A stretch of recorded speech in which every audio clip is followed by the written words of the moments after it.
हमने देखा कि किस तरह से जो है वो बेसिक फंक्शंस अप्लाई किए जाते हैं, जिसमें हमने ज़्यादातर फोकस जो किया था वो सम के फंक्शन पे किया था। अब आए देखें कि किस तरह से और बेसिक फंक्शंस आपकी एक्सेल में ज़िंदगी आसान कर सकते हैं। तो आइए स्क्रीन पे चलते हैं और कुछ और फंक्शंस अप्लाई करते हैं। तो जैसे हमने अब तक देखा है कि किस तरह से सम का फंक्शन अप्लाई हमने किया था, लेकिन साथ साथ अब हम इस वीडियो में देखेंगे subtraction, multiplication, division, minimum, maximum, average और इसके अलावा कुछ और फंक्शंस।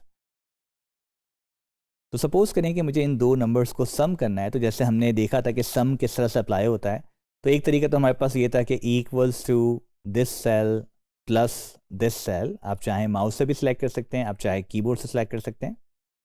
और इसी तरह से हमने एक वाइड रेंज फार्मूला हमने सीखा था which is the sum function. तो अगर आप सम के फंक्शन से इन दोनों को सिलेक्ट कर लेते हैं तो भी सेम तरीके से सेम आंसर आए। डिफरेंस हमने देख लिया था लास्ट सेशन में। इसी तरह से सब्ट्रैक्शन, मल्टीप्लिकेशन और डिवीजन, इन तीन चीज़ों के लिए कोई भी फंक्शन अवेलेबल नहीं है, सिर्फ सेल बाय सेल फार्मूला आप यूज़ करते हैं। और सेल बाय सेल फार्मूला बहुत इजी होता है, सिर्फ इसमें बीच में ऑपरेटर आपका चेंज हो जाता है। तो अगर आप माइनस साइन लगा देंगे तो ये माइनस कर देगा, मल्टीप्लाई मल्टीप्लाई कर देगा, डिवाइड डिवाइड कर देगा।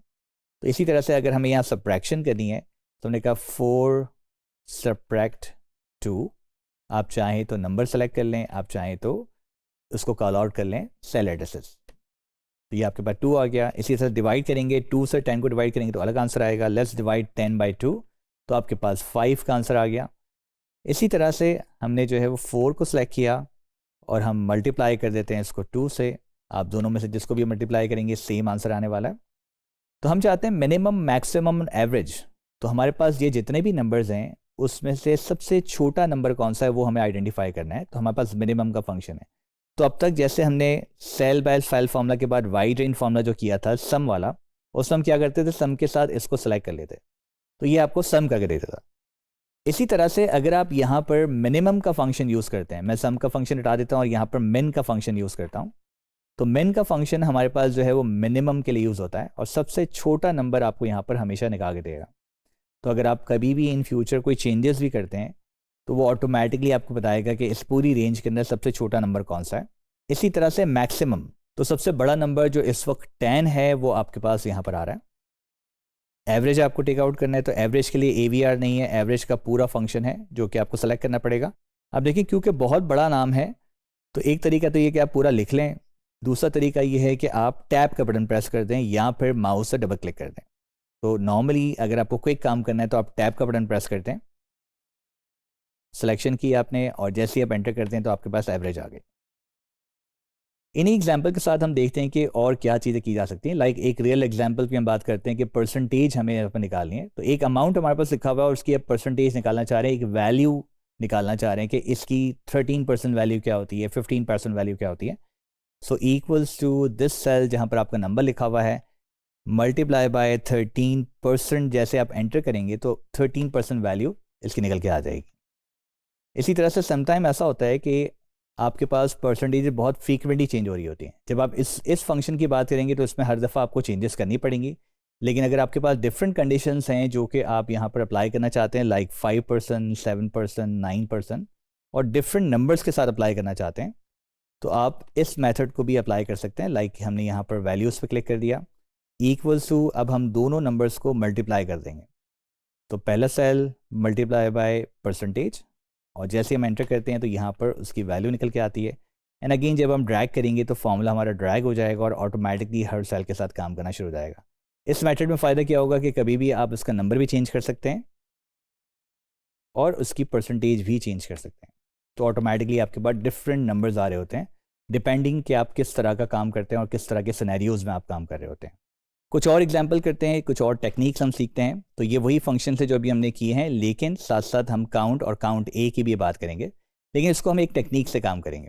तो फॉर इंस्टेंस मैं चाहता हूँ कि यहाँ पर कुछ नंबर्स मौजूद हैं और नॉर्मली मैनेजमेंट आपसे चाहती है कि जितने भी आज तक आपका रेवेन्यू हुआ है, फॉर इंस्टेंस ये वाला, तो कितना रेवेन्यू हुआ है वो आपको डेली बेसिस पे बताना होता है कि जैसे जैसे नया डेटा आते जाता है। तो आप नॉर्मली क्या करेंगे, यहाँ पर सम लगा देते हैं और इस पूरे डेटा को सेलेक्ट कर लेते हैं जहाँ तक आपका डेटा आ रहा है, और ये आपके पास सम आ गया।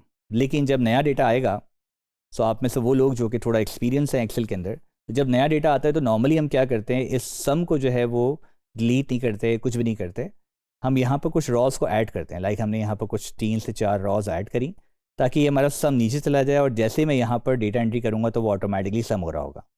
ये हमारा एक मेहनत का काम है, बहुत टाइम लगता है इसके अंदर। तो इससे बेहतर ये है कि हम इस फॉर्मूला को यहाँ से हटा देते हैं और राइट साइड पर रख देते हैं। लेकिन आज हमारे पास 48 रॉज हैं, कल 58 हो जाएंगी, 100 रॉज हो जाएंगी। तो क्या मैं डेली बेसिस पर जो है वो अपने फॉर्मूलाज में चेंजेस करता रहूँगा?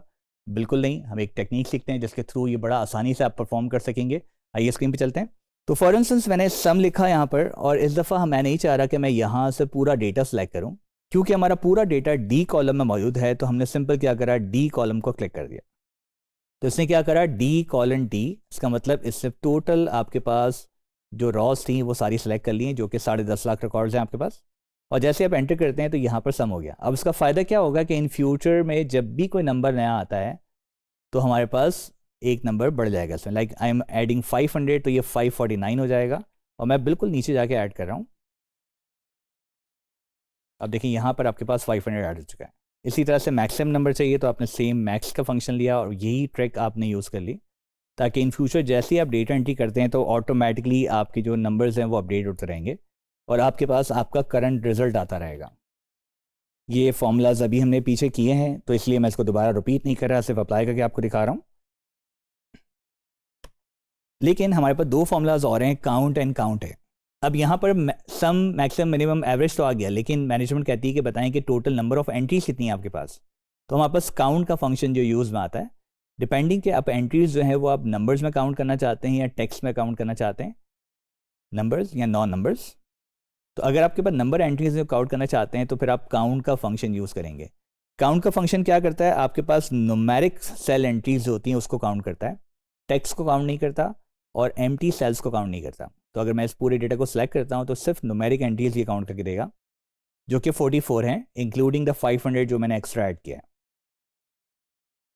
इसी तरह से हमारे पास काउंट ए का फंक्शन है जो कि काउंट ऑल है।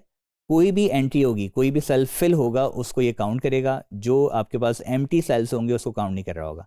इसमें न्यूमेरिक सेल भी हैं, नॉन न्यूमेरिक सेल्स भी हैं, सारी एंट्रीज को काउंट करेगा। तो ये आपके पास 46 हो गया। क्यों 46 हैं? क्योंकि 44 तो नंबर्स हैं आपके पास और ये 2 अलग अलग सेल्स हमारे पास हैं जिसको ये काउंट कर रहा है। सो हमने देखा कि कुछ बेसिक फंक्शंस जिसके थ्रू आप बहुत सारे ऐसे रियल वर्ल्ड कंडीशन को सॉल्व कर सकते हैं जो कि आपको रूटीन वर्क में चाहिए होती है। लेकिन जैसे जैसे हम आगे बढ़ते जाएंगे तो चीज़ें हमारे पास कॉम्प्लेक्स होती जाएंगी और कॉम्प्लेक्सिटी के साथ और ज़्यादा बेहतर तरीके से हम डेटा को एनालाइज कर सकेंगे।